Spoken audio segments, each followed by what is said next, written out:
Good morning. You're listening to Central Wisconsin's 24-hour information station, WFHR. It's time now for the Morning Magazine. Welcome, everyone, to Morning Magazine for this February 15th, 2023, 10:06 on the clock, and you have your host, James J. Maloff here. At 10:30, we're going to welcome in our good friend Phil Brown from the Southwold County Historical Corporation. Looking forward to talking with Phil about some of the exhibits they have over there and some of the other great things at the museum. Right now, in with us, Wisconsin Rapids Mayor Shane Blaser. Good morning, Shane. Good morning, James. Good to have you with us. Good to see you, sir. Thank you. You too. Want to say a big shout out to our friends Taylor and everybody at Wisconsin Rapids Community Media as well. Good to see you guys. Encourage you to follow along on their page at YouTube. Type into your search bar on YouTube, Wisconsin Rapids Community Media. Follow along with all the great work that they're doing over there. How you been, sir? Been good. Keeping busy. Yeah, I imagine. It is a busy time to any time the beginning of the year, even into February here.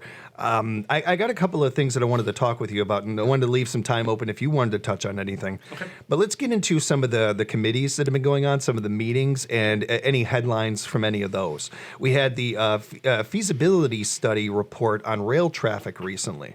What were the results from that? What did we find from that? So we posted on our website. Yeah. So it's out there. I encourage everybody to read it. It's 79 pages. And it's a lot of technical detail and a lot of information. But they brought forth a number of recommendations from a small cost to creating an overpass or an underpass running maybe $33 million. So There's everything in between. Yeah. I think there's some things that can be done. And I think there's some discussions that need to be had with the state. And so eventually Expressway is going to be redone, has to be redone. And I think at that point is time then we need to start looking at maybe some other long-term alternatives, such as an underpass or overpass. I remember when I was living out in California, and I get out there, and the ocean was great, the mountains were great, and all this, and I'm enjoying it. I'm like, man, it is really beautiful out here. This seems like there's so much. Oh, wait a minute, why am I stopped? I'm waiting on something. What is this? It's a train. I'm waiting on a train. The same thing that I dealt with as a kid in Chicago or a kid here in Rapids, dealing with out in California. And talking to some locals in the Santa Barbara area about it and everything. And the first thing they mention is, yeah, that's one of our major money resources. Mm-hmm. Santa Barbara is one of the richest cities in America. And even they are beholden to the train system and everything. I think that all that is great. The study was really good. I read some of the highlights from it and everything. And I really think more than anything else, it's great that the study took place. I think that shows a lot right there. I also think, and I don't mean this in a mean or cruel way, I apologize if my tact is not the greatest. My mother would be mad at me. But I also think there's a part of this where don't we kind of have to learn to live with certain things and have some patience and some understanding? If you're a Rapids resident, if you've been here for more than a couple of years, you know how this works. You leave a little earlier for work or a little later, whatever it might be, and you know your ways around the trains to get around.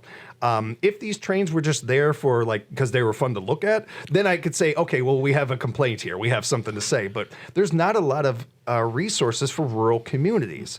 Everybody out there is asking, hey, Mayor, when are we getting new jobs in town? Hey, Mayor, when are we bringing this business in? Here we got a business that's bringing in money, and we're complaining. And I get why we're complaining, and I'll be one of the people that complains too, but I also have some perspective on this.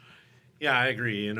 It's very important to our economy, and it's a very common question we have when businesses are looking at our communities. What's our rail access? So, and just the cost effectiveness of rail transportation of goods. So yeah, rail is very important to Rapids, but if we can come up with ways to, maybe live a little bit better with our rail, such as underpass, overpass. Even in there it talks about predicting that. Can't remember the full terminology for it, but predicting for, when a train's going to come. If 6-8 minutes ahead of time that a train's going to be at a crossing coming in our community, then maybe, especially as local people, we know to take a different way. But yeah, I think there's in quiet zones. The other big issue is the quiet zones and creating quiet zones, and that's talked about in there. So I think there's some things that can be addressed on a short term and hopefully kind of get us to a bridge to maybe a longer term solution. There's a million apps nowadays. I'm surprised there's not an app to tell you when the train's coming, or hey, the train's actually stalled right now, and it could tell you on your phone and update you or something. And that's what it would be. It would be kind of a predictive app where, based on signage or apps type of things that, you set up sensors at different rails and you can kind of figure that out, or, they can engineer that. And, I am, and I have not. I've actually looked into it, and Pam and I have reached out to the rail companies and wanted to talk to them before and have them on the air. Not to put them to their feet to the fire. I think that we would be able to answer a lot of questions going right to the source. We have not had any luck with that, of course. But one of the things that I think that would be beneficial, everything I said before about us as a community being understanding with this stuff, I think the rail companies could go quite a ways with actually reaching out to communities too and being like, hey, we're doing the best we can. We want to work with you, instead of the kind of mentality of this is what we do. You're lucky to have us. Like that doesn't really go over well with people either. And in PR wise, it's not going to help your industry at all. Yeah, I think that's a national phenomenon that we all deal with. Is the rail is very big. It's outside of the federal government also, and so, with my friends in the rail, the problem is, and I apologize to them, they don't, I don't think they care most of the time. Right, It's like, this is what we're going to do, and this is what it's going to be. It's a good position to be in, I guess, for them. Sure. But it's really kind of choking our community. And Well, and if we've seen anything with the industries that when you and I were kids, did we ever think the paper industry would fail? Like the newspaper industry would be down? I never would have dreamed of that. Chickens come home to roost. And I'm not wishing that on that industry or any industry. But I do believe in karma. I do believe that you get in what you put into things. And that can't end well, even if it is the industry surviving.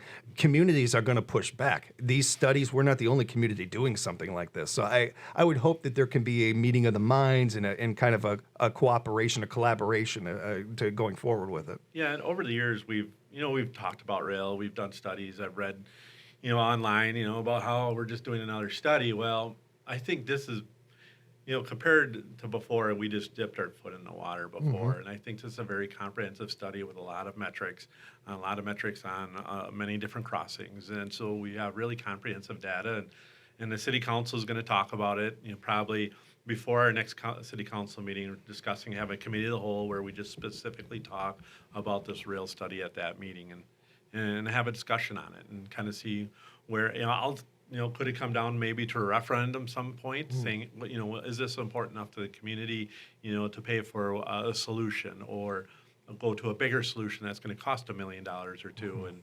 And I think those discussions need to happen, and the community needs to be involved.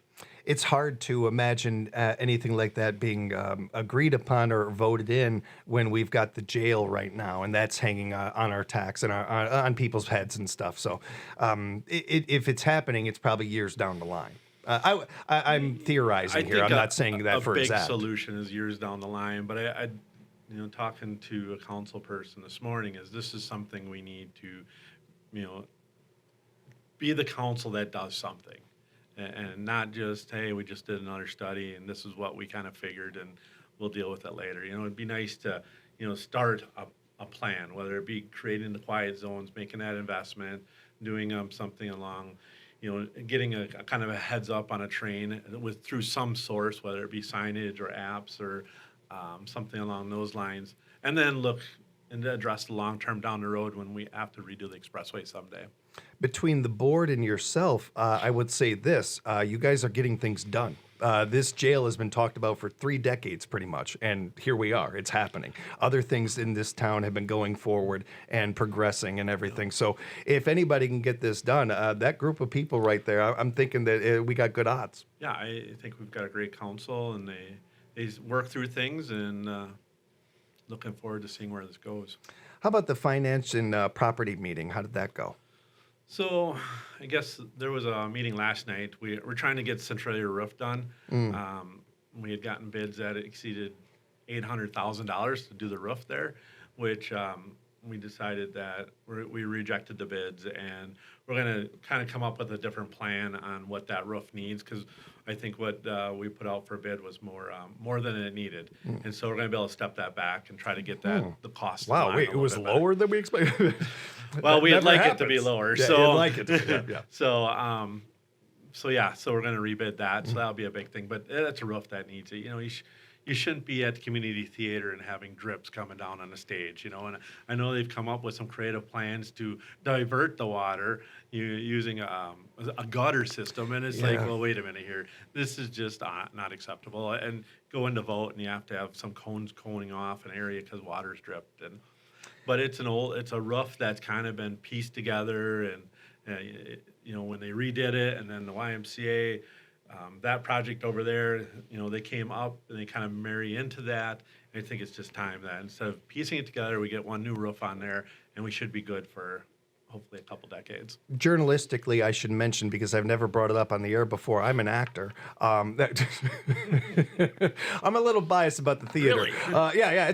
I'll tell you about it sometime, Shane. I'm a little biased about things over there, but while I love that theater, what I really love is that building and all the combinations of the Y over there, all of our friends over there, the AARP, ADRC, so many of the different groups of people over there. It's really good for everybody to get something like that done. Yeah, it's a very important. Obviously, roofs are very important, and it's a significant investment, and not when we have piles of cash laying around.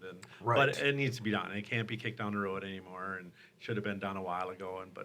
So hopefully the plan will get done here. How about the Parks and Recs Committee? They met recently as well. Yeah, I was unfortunately unable to make that meeting, but. Picked the one you weren't at. The one.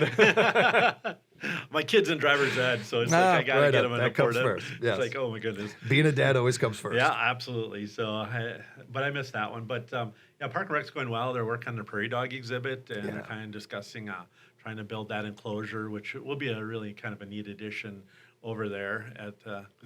Everyone's fascinated with prairie dogs for some reason. And you'll be able to. So they discuss prairie dogs. They also, I believe they discussed, they applied for a grant for some new playground equipment, and so those discussions are going on. And I've been wondering how things have gone for them because of the weird winter we've had, and we count so much recreation-wise on that snow and what it can do for our winter activities and everything. It's always encouraging to hear that they, especially like all these departments in town here, but I notice it very much with the Parks and Recreations Department. They're always trying to come up with something. They're always trying to think of a new angle on something or a new way to not only bring people to the community, but take care of the community and give them things to do. I really admire the work that they do. Yeah, they've kind of restructured over there in the last year, and so it's always new people bring new ideas, and it's always a good thing. I think it's good for our leadership, it's good for our departments, and so I'm looking forward to the continued process of what they grow that Park and Rec program. I love Park and Rec programming. I grew up in it. I think it's a very, very important asset in the community, especially for the low cost options that they present and some of the unique options. And the stronger Park and Rec program we have, I think is better for the community. It's one of those ways that you not only keep your residents, but you bring new people in, having these kind of things. And speaking of that, I wanted to talk about the dog park and see if there was any updating on that. So Taylor's done some great video work over there. I was out there Monday morning, and so it's looking. I'm excited for it. And I keep saying, and there's some people spouting off online, of course, about money should be spent elsewhere, but people don't understand that money came from room tax dollars, so it doesn't come out of our taxes. Room tax dollars have to be divided by state statute. Some of it goes to Park and Rec, some goes to economic development. So Park and Rec has been, they have an account for this money that's supposed to be used to improve parks. And so when we go to the dog park and we think dog park, this was built by people that stayed in our community and utilized our hotels, motels, and Airbnbs. And they are the ones that have paid for this dog park for us to be able to enjoy and utilize. I get so kind of tired of the lazy opinion takes. In this day and age where we walking around with these supercomputers and I can look up anything. I want to know who won the World Series in 1975. I can find it right in 2 seconds on my phone. When it comes to these things, all it takes is a tiny bit of digging to find the answer to that complaint you have. Or a simple phone call. The problem is uninformed people spreading misinformation is, and you're spending time. I don't respond. People might complain that I don't get on Facebook, but I don't, because I'm not going to get caught up in that cycle when people just normally call me or stop by and ask a question. And so, they can spout off all they want. I don't care. You should have to, I remember my mom telling me when I was a kid that nothing worth having comes easy. And I used to think that used to frustrate me and everything. But the older I get, the more that rings in my head. And she really knew what she was saying there. When it comes to information, there's so much out there. It shouldn't be that difficult for somebody to do a search, to go to wirapids.org, and while you were talking, able to pull up the information to answer that question. It took me literally 20 seconds to be able to do that. It's not hard. It's so much easier to complain than it is to do research, and I get that. But when it comes to do you care? Are you a dog that just wants to bark, or do you have something to say? If you really do want to be heard, if you really do mean what you're saying, do the research, do the homework, then come back to us and let's talk. Let's have an adult conversation. Participate. Yeah, participate, collaborate, work with people. Nothing has ever been done from shouting or from a Facebook post. That's not how you get work done. One of the cool things about social media that I don't think gets talked about a lot is how in other parts of the world, especially in third world countries, they've been able to bring attention to causes and situations like women's rights and things in the Middle East and these kind of things. And they've done incredible work with that. They didn't just put a Facebook post and then sit back and expect everybody to care about women's rights. They put in work. They actually did some hard work on these things. The idea of just posting something or just putting a comment on there, that's a keyboard solution. Yeah. That's the other part of this too. People just barking, but how would you fix it? Oh, I don't know. Well, what are you doing, man? What are you doing here? Then you're just a dog barking. That's all that is. And I don't think that you're asking a lot, especially if you are asking of our officials, hey, solve this. I think that that's understandable. I think that's pretty fair. That's why we vote people into office. But then I don't think it's unfair for people in office to say, okay, well, you got a complaint. Where is your solution? Or at least be honest and say, I don't have a solution, but I find a problem with this. Yeah, it's a struggle. Gave you a lot there. It's a struggle. I got on a tangent there. But you're right, though, and it's a struggle, and it's about participating and offering solutions. The problem is there's people out there that just want to spout off and not offer a solution and telling everybody they're doing a bad job, and you're not participating. Then you're only contributing to the problem. Yeah, and that's happening all too often, especially now. It does. It does give me a chance, though, to mention that when it comes to these things, it comes to these community meetings and everything. We encourage people to attend them. And if you aren't able to attend them, well, you got our friends at Wisconsin Rapids Community Media that record all these, and they are right there for you on the YouTube page. You can research and find them all there. It's all there for you. Facebook Live and. None of this is hidden. Nobody's hiding any of this. I hope they don't ask about the dog park. It's all right there for you. When it comes to the weather I was touching on before, we've had some unseasonable weather around here and everything. Has that affected our construction schedule, like road work schedule? Are people like, oh, it's a little nice out. I'm going to get out there and try to get something done. I think some of those guys are getting the itch. Yeah, but I bet. We know that we can't start yet just because. But, Pam was asking me about, it's got to be good on the snowplow budget. The problem is, and it's really not a problem, is if we're not plowing snow, we're doing something else. So the snowplow budget may have extra money in it, but there's another budget somewhere else. As you can see, and if you notice in the parks and cemeteries, and there's a lot of tree removal going on. Yeah. So they're working on doing a lot of that. So the money really isn't being saved. It's just coming from a different part of the budget, unfortunately, or just the nature of it. Shifting these things around, the pie chart, moving this to here. If it's snowing, then they'll hit the snowplow budget. I did also want to remember or to mention to everybody about the Veterans Honor Walk. Are we still taking applications for that? Okay. Absolutely. And we want as many of those as possible. Yeah. That's such a beautiful thing to have to our community. I'm looking forward to seeing more of those, and honestly, the idea of like 5-10 years down the line and seeing them again and again and again. That's going to be really cool. Absolutely, and it gives our downtown a great perspective, and yeah, it's pretty neat. And we were talking about committee meetings earlier. The Plan Commission did a lot of approvals for the Shopko project. So Tom Richards, the developer out of Arizona, was here and before Plan Commission, and yeah, I'll be excited this year to see what's going to happen over there. And there's going to be definitely some things happening. And if we had time, I wanted to bring it up. I was curious. I heard a little bit about that, and I know that there's been. It seems like the day a building becomes open, people the next day complain about that building being open. It's not the store we wanted. Like it's a hermit crab, and then just move right in there or something. Exactly. Is there some hope, or no? I should say hope. Is there some things on the coming up for that building? Or? Yeah, it sounds like he's got a number of tenants. 4 of them.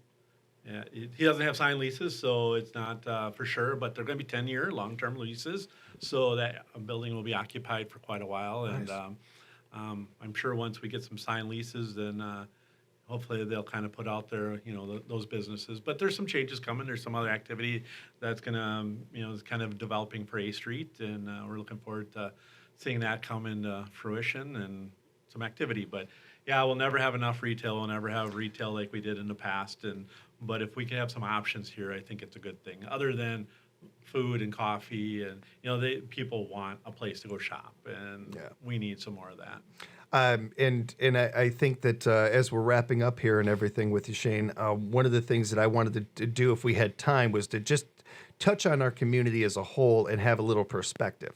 I had seen some of the rumblings about the trains, and we've heard this for years about that, other noise here and there and everything. And we're so quick in society these days to tear things down and to want to complain before compliment something. And I do believe in accountability, and I do think that you're an American, you have an opinion, you have a right to say it and all that. I'm a wholeheartedly fan of that. I think that you could also counter or have both. You can chew gum and walk at the same time. Mm-hmm.